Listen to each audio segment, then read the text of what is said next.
Tesla CEO Elon Musk hasn't always been a fan of the metrics used by investment funds to assess companies' environmental, social, and governance performances. The fact that his company was removed from a prominent ESG index has done little to soften his criticism. The S&P 500 ESG Index, which serves as the basis for a number of passive investment products, excluded Tesla last month, despite the company's role in raising electric automobiles to status symbols. The exclusion has only exacerbated Tesla's stock decline. What is going on with the ESG Index, and why was Tesla not on the list? Elon Musk replied to Tesla's removal from the S&P 500 ESG Index last month by tweeting that ESG was a scam and pointing out that Exxon, one of the world's most polluting firms, was listed among the index's top 10 best companies. The S&P 500 ESG Index, which was launched in 2019, gauges the stock value of some of the largest firms in the United States by market capitalization that meets specified sustainability standards.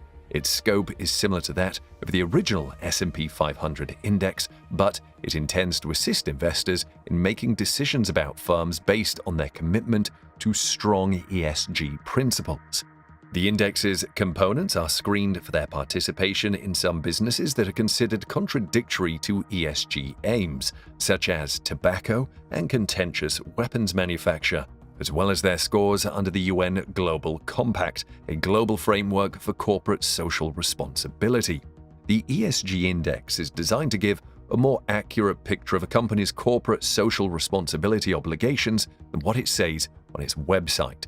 In other words, it's an index that measures environmental, social, and governance factors to determine how well corporations perform. The index includes the companies with the lowest rankings as compared to their competitors.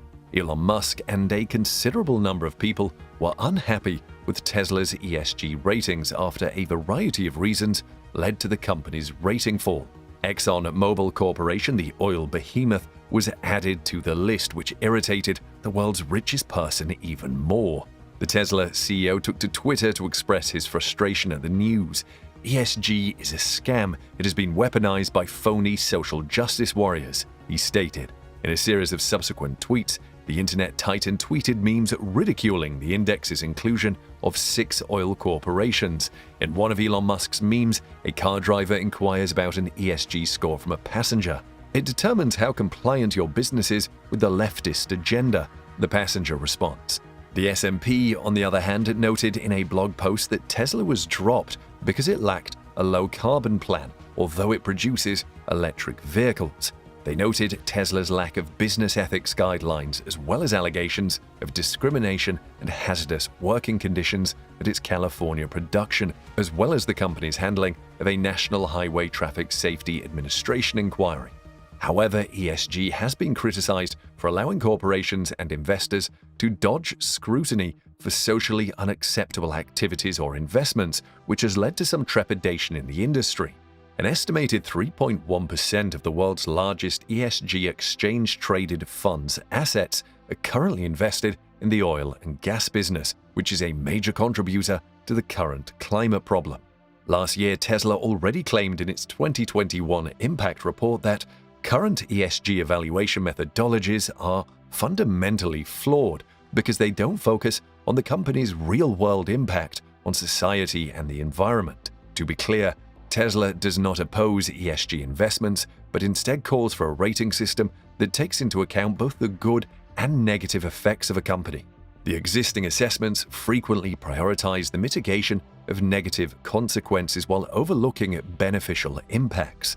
Tesla, without a doubt, has its faults, but how responsible is corporate responsibility if other ESG funds hold Tesla, while S&P's ESG index contains an oil business, and the Dow Jones Sustainability Index includes the cigarette behemoth Philip Morris?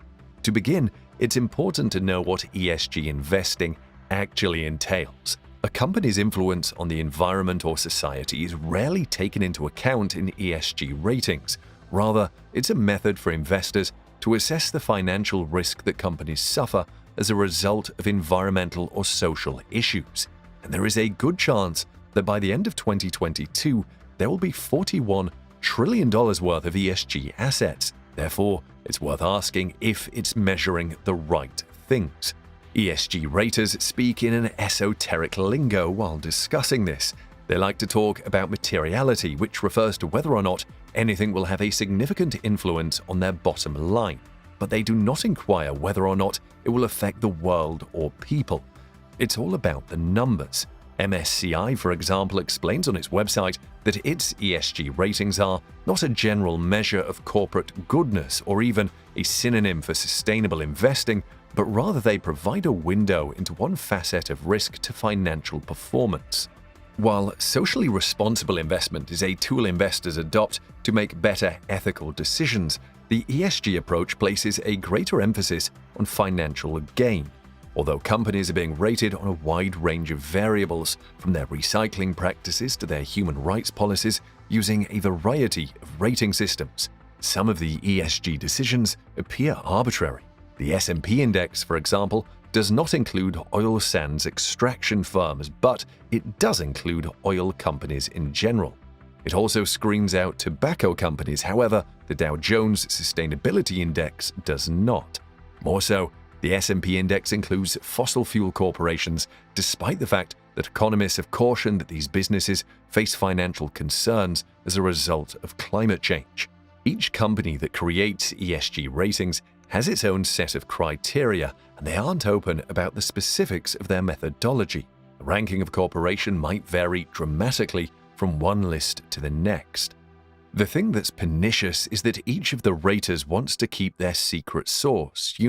I've got the magic method that will help you make a lot of money, and I can't tell you what it all is, but trust me, it will make you more money than the other guy's secret sauce, says Thomas Lyon, director of the Erb Institute for Global Sustainable Enterprise at the University of Michigan's Ross School of Business.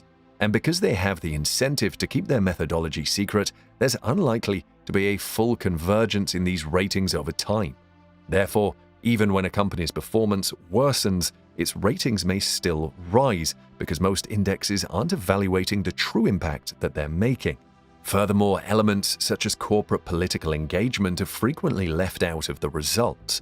Exxon, for example, spent millions lobbying to delay climate action by disseminating misinformation, including op-eds claiming that climate science was unsettled and criticizing media hype about climate change. Exxon, in addition, funded the Competitive Enterprise Institute, which ran an ad promoting CO2, saying, "You call it pollution, we call it life." Exxon also has a dreadful track record when it comes to political involvement. Exxon made more money than God this year. However, the majority of ESGs don't take that into account. It's possible that the World Economic Forum and huge accounting firms will take over the role of the Global Reporting Initiative, GRI, an organization that helps companies report their impact on climate change, human rights, and other concerns. What they're doing is zeroing in on just the handful of things that investors care about the most and that are easiest to measure, Lyon explains. If the GRI standards get pushed aside and we focus only on what investors care about, then we're missing that broader picture of what do we actually need to protect the planet. There is a good chance that the broader effects on people will also be overlooked in the same way. Although ESG criteria are used in around a third of all investments under management, many environmental issues continue to worsen. We need an ESG space that tracks if corporations reduce their harmful influence on the world. For the time being, rather than relying on third-party ESG ratings, investors may find it more useful to compare business ESG performance themselves. It's only natural that Elon Musk is upset about the rebalancing of the S&P 500 ESG Index. Tesla has made considerable advances in making itself as sustainable as possible, as may be observed in its 2021 impact report. The S&P 500 ESG Index's use of allegations that have not been proven to lower the company's S&P DJI ESG score is pretty surprising, if not a little disheartening. What can be done to better reflect the expectations of investors in ESG investments?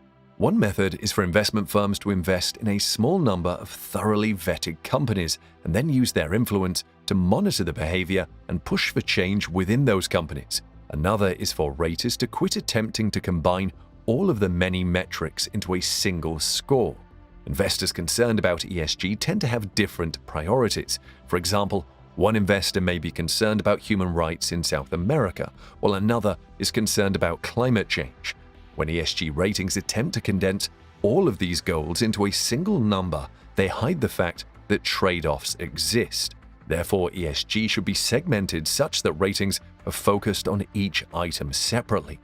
Because environmental issues usually have a lot of data, E is the easiest category to score consistently. For example, scientific evidence exists on the elevated health risks associated with benzene exposure. The toxics release inventory maintained by the Environmental Protection Agency reveals how much benzene different manufacturing sites emit. For hazardous compounds like benzene, it's possible to establish a toxicity-weighted exposure metric. The same can be done for various forms of pollution and other metrics of the ESG, thereby reducing trade-offs and errors in their index ratings. Let us know what your thoughts are in the comments section below.